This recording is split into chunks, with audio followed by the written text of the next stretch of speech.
आज जो मैं आपको सुना रहा हूं कहानी, शायद सुनने के बाद आपकी आंखों में आ जाएगा पानी। ये कहानी लगन, समर्पण, निष्ठा और साथ की है।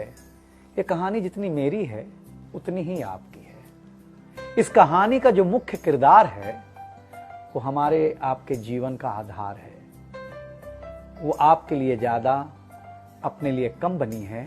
हाँ जी, बिल्कुल सही समझ रहे हैं आप। वो हमारे आपकी पत्नी है। वो हमारी आपकी पत्नी है। कभी आपने सोचा कि वो आप एक के साथ रिश्ता जोड़ा था, लेकिन एक के साथ रिश्ता जोड़ने के लिए उसने घर, गली, आंगन, मोहल्ला, सखी, सहेली, माँ बाप, न जाने कितनों रिश्तों से अपना मुंह मोड़ा था। याद करिए, जब आपके साथ ब्याही थी और आपके घर आई थी तो बहू, भाभी, दुल्हन, न जाने कितने नामों के साथ बुलाई जाती थी। ये सुनकर के वो मन ही मन मुस्कुराई जाती थी। घर के सारे लोग उसी के भरोसे रहते थे। शायद इसीलिए अंग्रेजी में हम उसे हाउसवाइफ कहते थे। कुछ ही दिनों तक उसने दुल्हन होने का आनंद जिया।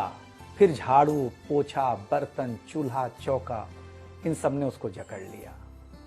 रोज हमारे लिए नाश्ते से लेकर खाने तक कुछ खास रखना, हमारी लंबी उम्र के लिए न जाने कितने उपवास रखना। कुछ महीनों बाद किलकारी गूंजी तो सारे ख्वाब सजे। वो मां बनी तो हम भी बाप बने।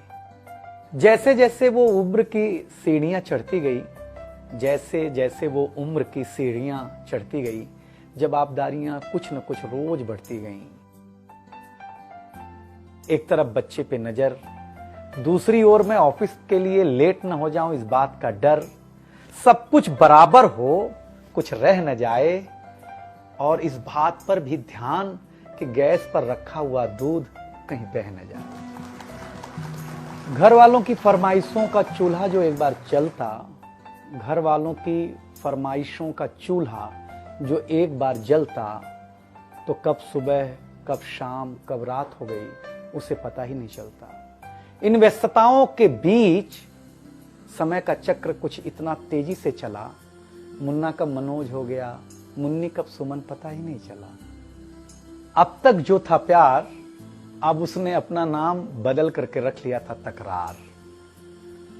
बेटी को लेकर के कहना कि कुछ ज्यादा ही मन बढ़ा रखा है, तुम्हारे प्यार ने इसको सर पे चढ़ा रखा है। अब तो वो मुझे भी देने लगी थी ताना, ऑफिस में ही रहा करो ना, 2-4 घंटे के लिए घर के आना। शादी के इतने दिनों बाद भी आज भी हमें सुनना पड़ता है कि न जाने कौन सा पाप किया था जो आपके साथ ब्याह किया था। और ये तो रोज की थी कहानी। कितना जोर से कहना कि घर के सारे सदस्य सुन लें कि एक दिन बीमार होती हूं ना, तो एक दिन बीमार होने पर किसी को कोई देता नहीं है 1 गिलास पानी, लेकिन जैसे ही उसे आपके तबीयत खराब होने का होता आभास, आकर के बैठ जाती थी आपके पास। याद तो होगा ना, वो मीठी बातों के साथ माथे पर विक्स लगाना और साथ में कान में यह भी कहना कि कल सुबह अगर अच्छा ना लगे तो फिर ऑफिस मत जाना। लेकिन एक दिन समय ऐसे मोड़ पर ले आता है जहां बदल जाता है जिंदगी का ताना बाना। थाली में रोटी रखते हुए उसका ये कहना कि बेटी जवान हो गई है, क्या अब लड़का भी मुझे ही ढूंढने होगा जाना। शादी तय हो जाने के बाद 1-1 रुपया जोड़ना, पैसे कम पड़ने पर खुद का कंगन तोड़ना। सब कुछ हो जाएगा, मुझे ढाढ़स बढ़ाना, सब कुछ हो जाएगा, मुझे ढाढ़स बढ़ाना। विवाह का गीत खुद रोते हुए गाना। याद तो होगा ना आप लोगों को ये गुजरा हुआ जमाना। कुछ समय बाद जब हम जवाबदारियों से मुक्त हो जाते हैं तो कुछ ज्यादा ही धर्मयुक्त हो जाते हैं। उम्र के अंतिम पड़ाव पर हम बीमारियों के बीच जीने लगे हैं।